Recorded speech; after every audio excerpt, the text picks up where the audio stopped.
Bueno, buen día. Hoy vamos a meternos un poquito en el tema de cuál es el tamaño mínimo muestral para hacer modelos de ecuaciones estructurales o análisis factorial confirmatorio. Esto, como saben, es difícil porque no hay un consenso general. Así que yo la propuesta que tengo es ver 4 o 5 grandes autores y ver qué dice cada uno. En primer lugar, denme tiempo porque tengo todo mezclado. En primer lugar, nos vamos a basar en este libro, que acá está, pueden verlo señalado en azul, de Norman y Strainer, que acá tenemos que hacer meternos un poquito en el tema, porque concretamente lo que dicen de un adecuado tamaño muestral es que una regla para esto debería ser al menos 10 sujetos por parámetro. Algunos autores dicen 20 y al menos 200 sujetos como mínimo. Entonces, 10 sujetos por parámetro. Bien, ahora tenemos que saber qué es el parámetro. ¿A qué se le llama parámetro a esto? Entonces vamos a meternos un segundito en esto. O sea, la regla es esta que vemos acá. O sea, 10 sujetos o 10 casos por parámetro. Bien. Vamos a ver un poco a qué se le llama observaciones cuando nos metemos en este tema. Nosotros estamos acostumbrados que observaciones se llame al tamaño de n de una muestra. Y acá las observaciones se calculan diferente. Se llama observaciones a los elementos observables en una matriz de correlaciones o de covarianzas. Y el número de observaciones se saca con esta fórmula, que es k por k más 1 sobre 2. K es el número de variables observadas. Entonces, de esta manera, nosotros vamos a tener el número de observaciones. Ahora les explico para qué sirve esto. Veamos un ejemplo. Acá tenemos una matriz de correlación. Acá en azul. Tenemos acá 6 variables, que son estas y estas, ¿no? Son 6 variables. Entonces, según la fórmula que vimos recién, sería 6 por 7, 42, dividido 2, 21. Si nosotros contamos la cantidad de números que hay en esta matriz, son 21. Estos son los elementos observables en una matriz, lo que en este tema se llama observaciones. Entonces, vayamos a un caso más sencillo primero y luego vamos a ir a uno mayor.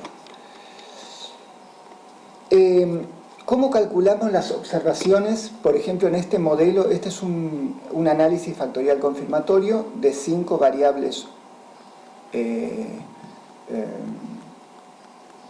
latentes y 14 variables observadas. Entonces, con la fórmula siguiendo la fórmula anterior, hacemos 14 por 15, da 210, dividido 2, 105. Ahora, fíjense los parámetros. Yo lo que quiero que veamos ahora es cómo calculamos los parámetros. Fíjense los parámetros que le pedimos al programa que nos haga la cuenta, digamos. Entonces, como hay 14 variables observadas, son 14 errores de medida de las variables observadas, que son todos estos. Luego, 5 errores de las variables latentes. Cada variable latente tiene su error. 10 correlaciones entre las variables latentes, son todas estas. 9 cargas factoriales. Son estas que están en azul, porque acuérdense que las que están en gris, son fijadas a 1. Ese no es tema para ahora, pero se deben fijar a 1, por lo tanto no es un parámetro que estime el modelo. Entonces acá tenemos 1, 2, 3, 4, 5, 6, 7, 8, 9. 9 cargas factoriales, 9 cargas factoriales a estimar por el modelo. Total de parámetros 38. Habíamos dicho que el número de observaciones era 105, menos el total de parámetros, 38, nos da 67. 67 son los grados de libertad, que es lo que acá dice el programa. Este programa es LIRREL. Entonces, estos son los grados de libertad. Por lo tanto, de esta manera, nosotros podemos ver que hicimos bien la cuenta de los parámetros. Entonces, si hablamos de un total de parámetros de 38, es decir, le vamos a pedir al programa que nos averigüe 38 valores, muy bien, entonces, por lo menos tendría que haber 38 sujetos o casos. Bien, ahora lo vamos a ver en un modelo más complejo. Este es un modelo de ecuaciones estructurales bastante complejo y vemos que hay 15 variables observadas, las podemos contar, son las que son rectangulares: 3, 6, 9, 10, 11, 12, 13, 14 y 15. Las que son de forma de óvalo son las variables latentes. Entonces, decíamos que teníamos 15 variables observadas. Siguiendo la fórmula que les mostré antes, 15 por 16 dividido 2, 15 por 16 da 240, dividido 2, 120. Es decir, la matriz de covarianzas o correlaciones tendrá 120 elementos observables, a lo que le llamamos observaciones. Las observaciones menos los parámetros a estimar por el programa nos dan los grados de libertad. Vamos a ver. Aquí hay 120 observaciones menos 45 parámetros. ¿Cuáles son los parámetros? 14 errores de medida de las 15 variables observadas. ¿Por qué 14 de las 15? Porque la variable 15 está fijada en 0, el error. 5 correlaciones entre algunos errores de medida de las variables observadas. Por ejemplo, acá tenemos una correlación entre errores de medida, otra correlación entre errores de medida, otra correlación entre errores de medida, otra correlación entre errores de medida y, por último, otra correlación entre errores de medida. Entonces, 5 correlaciones entre algunos errores de medida. Una correlación entre las variables exógenas, entre esta y esta. Hay una correlación. 9 flechas de las variables latentes a las variables observadas. De las variables latentes a las variables observadas. Son 9. Recuerden que no se cuentan las que están fijadas a 1, que son las grises, ¿no? Les estoy mostrando. 6 varianzas de las variables latentes. Como son 6 variables latentes, 6 varianzas de error. 10 coeficientes entre las variables latentes. Por ejemplo, este coeficiente entre articula y JG. Es un coeficiente. El total nos da, si sumamos todo esto, nos da 45 parámetros. Y 120 observaciones menos 45 parámetros nos da 75 grados de libertad, que es lo que indica la figura. Entonces, si nosotros acá tenemos 45 parámetros, deberíamos tener al menos 450 sujetos o casos. Bien, entonces esto es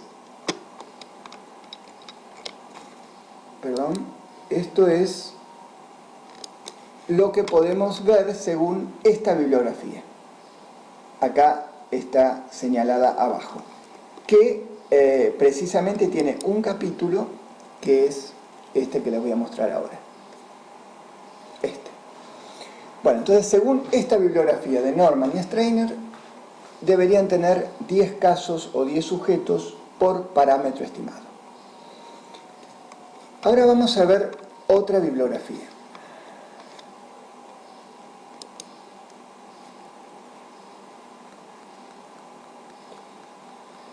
Espérenme que la busque.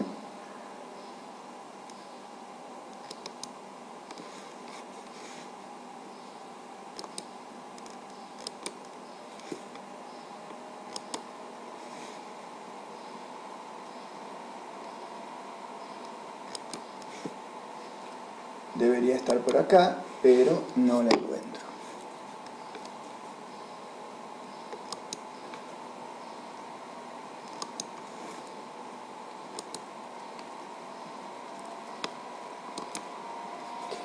Bueno, acá vemos esta bibliografía que quería mostrarles. Ahora la vamos a ver. Bueno, según este libro de Yoreskov, él plantea en la página 171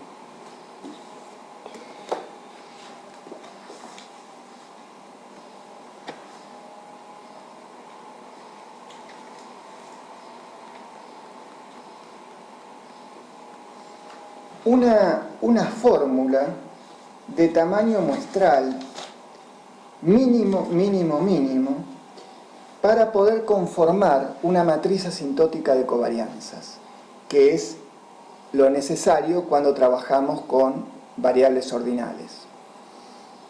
En este caso, con este autor, vamos a hablar de tamaño muestral específicamente cuando trabajamos con variables ordinales. Y la fórmula es k más 1 por k más 2 sobre 2.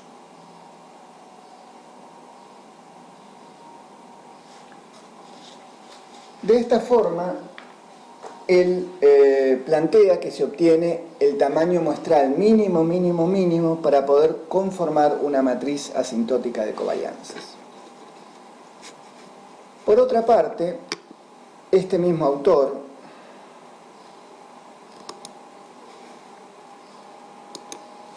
plantea en este trabajo sería como un resumen que se ha hecho de un gran taller que dio Yoreskov en una universidad europea, que yo lo tengo y puedo pasárselo al que le interese.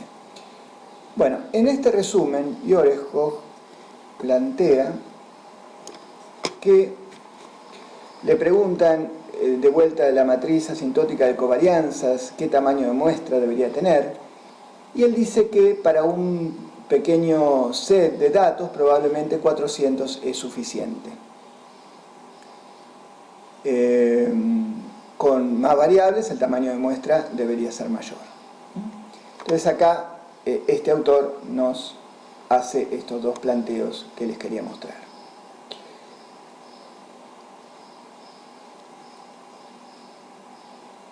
Ahora vamos a pasar a otro autor, que es Brown, en su libro Análisis Factorial Confirmatorio, que luego les muestro si puedo la tapa.